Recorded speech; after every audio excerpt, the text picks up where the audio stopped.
Elections టైంలో మా వరంగల్కి వచ్చినప్పుడు కేసీఆర్ ఓ ముచ్చట చెప్పిండు.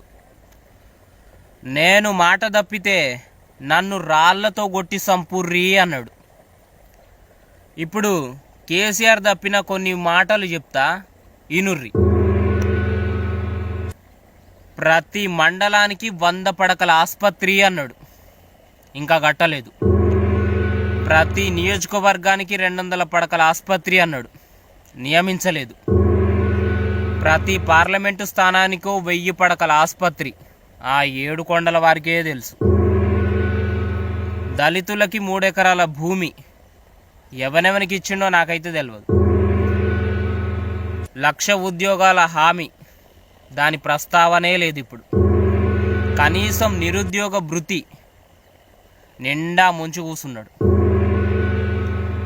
పేదోళ్ళకి డబుల్ బెడ్రూమ్ ఇల్లులు అన్నాడు, మాకైతే ఇంతవరకు ఇల్లులే రాలేదు.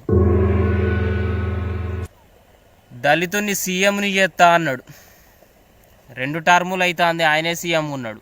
ఆ తర్వాత ఆయన కొడుకుని పెడతానంటాడు. మరి ఇప్పుడు రాళ్ల కుప్ప ఏడుందో నువ్వు చూపిస్తావా, లేకపోతే మమ్మల్నే అందుకొని రాళ్లతో ఇసిరి కొట్టమంటావా?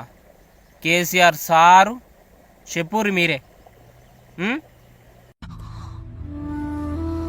చాలా పెద్ద శ్రీమంతుడినవుతానమ్మా.